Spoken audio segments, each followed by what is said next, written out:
চলেন আজকে আপনাদেরকে দিনাজপুর শহরটা ঘুরে দেখাই। প্রথমে আমি চলে যাই হাজী দানেশ বিজ্ঞান ও প্রযুক্তি বিশ্ববিদ্যালয়। এখানকার প্রশাসনিক ভবনের সামনে একটু ঘোরাঘুরি করে বিশ্ববিদ্যালয় ঘোরা হলে তারপর চলে যাই দিনাজপুর রাজবাড়ি।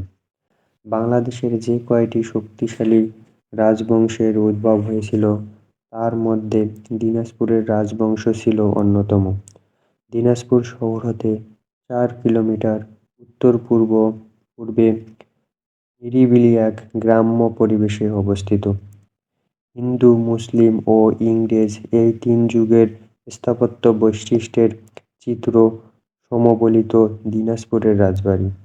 মুঘল সম্রাট আকবরের প্রায় শেষ লগ্নে এক ধর্মপ্রাণ ব্রহ্মচরণ দেবদত্ত সম্পত্তি থেকে দিনাজপুর রাজবংশ তথা জমিদারি সূত্রপাত ঘটে। এই ব্রহ্মচারীর নাম ছিল কাশী ঠাকুর।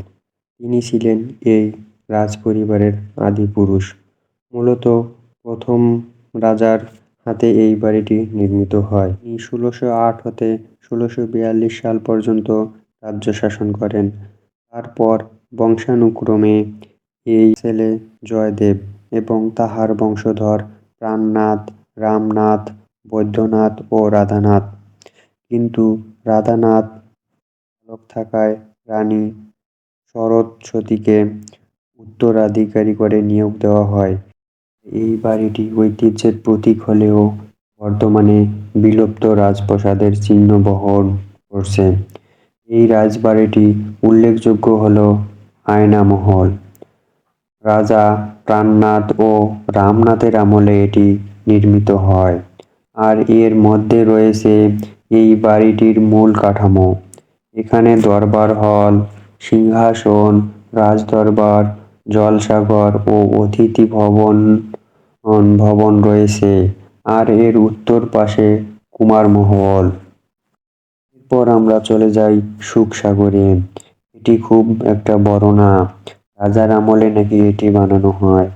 এখানে আসলে আপনারা একই সাথে সিলেটের উঁচু উঁচু পাহাড়ের ফিল পাবেন, তার পাশাপাশি ঝাউবন থেকে সমুদ্র দেখারও ফিল পাবেন। এখান থেকে চলে যাই দিনাজপুর বড় মাঠে। আমার দেখা সত্যিই এটি একটি বড় মাঠ।